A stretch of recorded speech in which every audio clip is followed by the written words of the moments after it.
जय जगन्नाथ।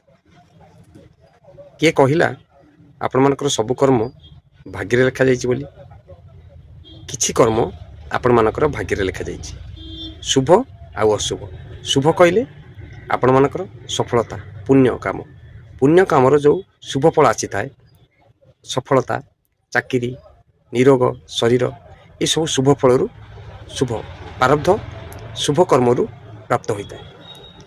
अशुभ कर्म माने पाप, पाप कर्म अशुभ फल प्राप्त होता है, असा जाए जोटा कि आमर असफलता आउ संकट दुख ये सब अशुभ फलर प्रारब्ध। आमे आज ठाकुर पाखु जाउछंती, आमे आज धर्म स्वाध्याय पाठ करछंती, आमे आज धर्म आलोचना करछंती, आमे आज परोपकार करछंती, आमे आज गंगा भलिया पवित्र नदी रे स्नान करछंती, आमे आज सत्संग गमन करछंती। ए सब कोन भाग्य लिखा हिची ना? ये होची नुआ कर्म।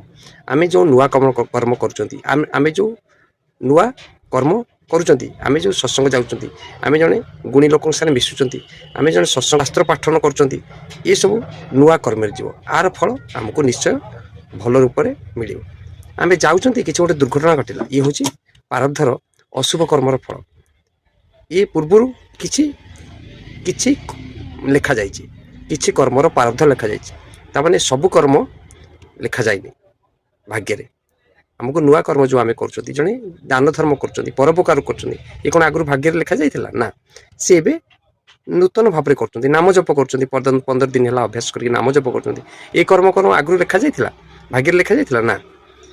भाग्य रे शुभ कर्म अशुभ कर्म रो प्रारब्ध तैयारी है कि आगु लिखा जाइछि, किछि प्रारब्ध है कि तैयारी है कि लिखा जाइछि। जोटा कि अशुभर असफलता संकट दुख ए सब, शुभर हला सफलता निरोग, एम सब अनेक सब लिखा जाइछि। आपण भाग्य उपर सब छाड़ी देले चलिबो। जय जगन्नाथ।